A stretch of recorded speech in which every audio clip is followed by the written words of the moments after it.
Cold drink से better है कि आप नारियल पानी पिएं, आप सत्तू पिएं, आप लेमनेड पिएं, नींबू का रस बना के पिए, जलजीरा पिएं। ये आपको न्यूट्रिशन भी देंगे और ठंडक भी देंगे।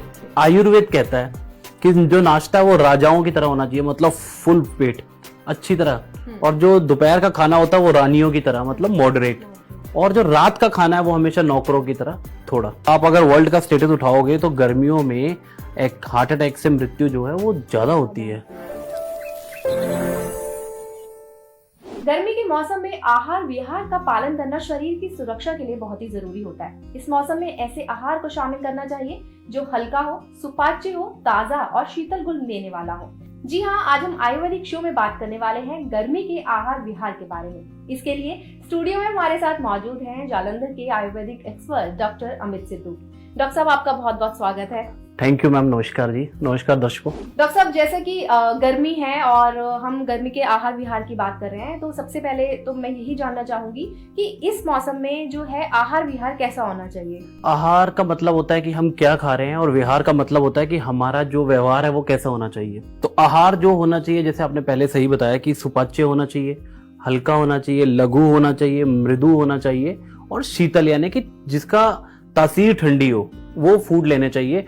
और विहार में हमें कम एक्सरसाइज करनी चाहिए, रेस्ट करनी चाहिए, बॉडी को रेस्ट देनी चाहिए, और आपको ज्यादा से ज्यादा पानी पीना है। जैसे कि गर्मी में होता है कि शीतल आहार विहार की अगर हम बात करें तो उससे बहुत ज्यादा लोग कंफ्यूज हो जाते हैं कि गर्मी है और बोल रहे हैं कि शीतल आहार लेना चाहिए। शीतल आहार विहार जो वर्ड है, इसका मतलब होता है कि ऐसा खाना जो अंदर जाके आपके शरीर को ठंडक पहुंचाए।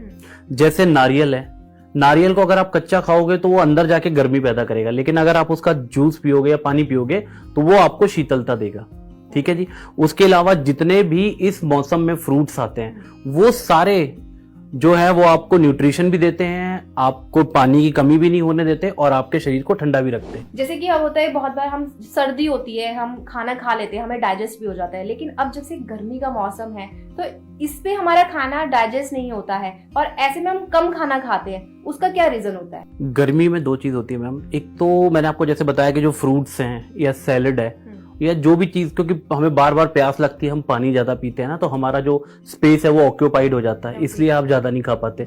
दूसरी चीज ये है कि सर्दियों में जो आपको भोजन या फ्रूट्स मिलते हैं, जो वेजिटेबल्स मिलती हैं, वो कंपैरेटिवली इजीली पाचन वाली होती हैं। जो गर्मी में हम खाना खाते हैं वो जल्दी पचता नहीं है, इसलिए आपको हैवीनेस फील होती रहती है और आप कम खाना खाते हो। लेकिन जैसे हमारी डाइट कम हो जाती है अकॉर्डिंग टू विंटर्स की बात करें तो उसका कोई बॉडी पे इफेक्ट भी पड़ता है? नहीं मैम, उसका इफेक्ट नहीं पड़ता। उसमें ये है कि हम उतनी ही मात्रा में फ्रूट्स लेते हैं, तो वो जो फ्रूट है आजकल जितना भी है वो सारा वाटरी फ्रूट होता है, उसमें वाटर कंटेंट ज्यादा होता है, वो आपकी बॉडी को उस हिसाब से न्यूट्रिशन धीरे धीरे देते रहते हैं। अगर हम उम्र के हिसाब से बात करें तो इस मौसम में कितना किसको खाना चाहिए? मैम बेसिकली मैंने आपको पिछली बार भी बताया था कि आयुर्वेद कहता है कि जो नाश्ता है वो राजाओं की तरह होना चाहिए, मतलब फुल पेट अच्छी तरह, और जो दोपहर का खाना होता है वो रानियों की तरह, मतलब मॉडरेट, और जो रात का खाना है वो हमेशा नौकरों की तरह थोड़ा। ये सबके ऊपर एप्लीकेबल होता है मैम। मतलब प्रेग्नेंट लेडी हैं तो वो गर्मी में अपना ध्यान कैसे रख सकते हैं? प्रेग्नेंट लेडीज के लिए सबसे ज्यादा जरूरी है कि इस मौसम में वो तली खट्टी चीजों का परहेज करें, वो लाल मिर्च का परहेज ना करें, वो ज्यादा खरबूजे और तरबूज ना खाएं। उससे क्या होता है, उनको हैवीनेस हो जाएगी, फिर जो है उनको बहुत सारी प्रॉब्लम्स होती है, पेट में दर्द हो जाती है, अकड़न हो जाती है, कई बार ज्यादा खा लेने के कारण वॉमिटिंग्स आनी शुरू हो जाती है। इसलिए उनको तली खट्टी चीज और ये सिट्रस फ्रूट से थोड़ा सा दूर रहना चाहिए। अब जैसे कि आपने तला भुना कहा कि खाना नहीं खाना चाहिए, तो गर्मियों में क्यों नहीं खाना चाहिए? सर्दियों में तो हम लोग बहुत जैसे पराठे भी खाते हैं और भी एक्स्ट्रा चीजें तला हुआ खाते हैं, तो गर्मी में इसका क्या असर होता है? गर्मी में ये होता है मैम कि बाहर का मौसम और अंदर का मौसम, यानी कि हमारे अंदर जो है अग्नि है वो काफी तेज होती है, पित्त बड़ा होता है शरीर में, तो जो हमारा भोजन है वो प्रॉपर पच नहीं पाता, सीधे जल जाता है। तो उससे क्या होता है, उसे न्यूट्रिशन नहीं मिलता, लेकिन हैवीनेस बनी रहती है। बाहर की गर्मी से आने के बाद कितने टाइम के बाद हमें कुछ खा पीने लेना चाहिए? जब हम बाहर से आते हैं तो बाहर का मौसम और हमारे घर के मौसम में बहुत फर्क होता है, तो उसको कम से कम 15 से 20 मिनट तक हमें रिलैक्स होकर बैठना चाहिए, अपने शरीर को ठंडा करना चाहिए। उसके बाद हमें पानी जो है वो सिप सिप करके पीना चाहिए और ठंडा पानी का प्रयोग ना करें। आप मध्यम या उष्ण जल या जो मतलब कोसा पानी उसको प्रयोग करें। जैसे कि आपने पहले कहा कि इस मौसम में हमें एक्सरसाइज भी कम करनी चाहिए, तो उसके पीछे क्या रीजंस होते हैं कि हमें क्यों कम करनी चाहिए? कई तो कहते हैं कि नहीं, गर्मी का मौसम अच्छा है, एक्सरसाइज में मन लगेगा, सुबह उठ के जल्दी एक्सरसाइज करो। जब गर्मी में ना हमारे बॉडी में वैसे ही पित्त बड़ा होता है, तो पित्त और वायु का जो है समेशन नहीं होता। अगर हम ज़्यादा एक्सरसाइज करते हैं ना तो हमारी बॉडी में जो पित्त है वो इतना एक्सेसिव हो जाता है कि वायु की हानि होनी शुरू हो जाती है, जिससे आपको हार्ट अटैक आने का भी चांसेस बन जाते हैं। आपने देखा होगा, आप अगर वर्ल्ड का स्टेटस उठाओगे तो गर्मियों में एक हार्ट अटैक से मृत्यु जो है वो ज़्यादा होती है।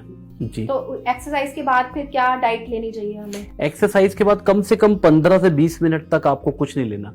उसके बाद आप नींबू पानी ले सकते हैं, हल्का सा दूध ले सकते हैं कोसा, फिर 15-20 मिनट बाद आप जो मर्जी खा सकते हैं। गर्मी के मौसम में हमें लगता है कि हमें बिल्कुल ठंडा ठंडा कुछ हमें मिल जाए एकदम से और हम पी लें, तो क्या कोल्ड ड्रिंक लेना सही है? कोल्ड ड्रिंक से बेटर है कि आप नारियल पानी पिएं, आप सत्तू पिएं, आप लेमनेड पिएं, नींबू का रस बना के पिए, जलजीरा पिएं। ये आपको न्यूट्रिशन भी देंगे और ठंडक भी देंगे। नारियल पानी पीने से कैसे बेनिफिट मिलेगा? मैम, नारियल का जो पानी होता है ना वो हल्का होता है पचने में और उसकी जो गुण है वो ठंडा होता है। जब वो अंदर जाता है ना तो आपके सिस्टम को ओवर हीट होने से बचाता है, आपको नरमी देता है और हल्की सी मिठास होती है, कार्बोहाइड्रेट है तो आपको एनर्जी भी देगा। तो चलिए अब हम जाते जाते आपसे ये भी सवाल पूछते हैं कि इस मौसम में कैसी दाल, सब्जी, फ्रूट्स कैसे खाने चाहिए? मतलब बिल्कुल, इस मौसम में हमें तरबूज, खरबूजे, आम पन्ना, फिर लौकी, पेठा, फिर अरहर की दाल और छिलके वाली जितनी दालें उनका प्रयोग करना चाहिए। गर्मी में ये दालें और ये जो फ्रूट्स हैं ये आपको बहुत न्यूट्रिशन देते हैं, क्योंकि गर्मियों में सब्जियों की जो क्वांटिटी है वो कम हो जाती है ना। तो गर्मी में आप बैंगन खा सकते हैं। गर्मी में सबसे बेस्ट आपके लिए लौकी है, लौकी का जूस पीजिए। और आंवला, इस सीजन में अभी आप आगे देखेंगे बारिश के आसपास आंवले आने शुरू हो जाते हैं। आंवला अगर आप रोज सुबह एक कच्चा खाते हो तो उससे आपकी विटामिन ई की कमी भी पूरी होती है, विटामिन सी की भी कमी पूरी होती है, स्किन भी नॉरिश होगी और आपकी बॉडी को न्यूट्रिशन भी मिलेगा। अब हमारे दर्शकों के लिए आप क्या कहना चाहेंगे? गर्मियों में आप ओवर ईटिंग को अवॉइड करें, हल्की एक्सरसाइज करें, ज्यादा पानी पिएं और दिन में कम से कम 15 से 20 मिनट का एक नैप जरूर लें। डॉक्टर साहब बहुत बहुत शुक्रिया स्टूडियो में आने के लिए। तो ये थे हमारे साथ आयुर्वेदिक स्पेशलिस्ट डॉक्टर अमित सिद्धू। जैसे कि इन्होंने बताया गर्मियों में आहार विहार किस तरह का होना चाहिए उसके बारे में जानकारी दी। आप और किस तरह की जानकारी हमसे लेना चाहते हैं हमें कमेंट करके जरूर बताएं, और अगर आपको हमारा ये वीडियो अच्छा लगा हो साथ में वो भी हमें लिखें। नमस्कार।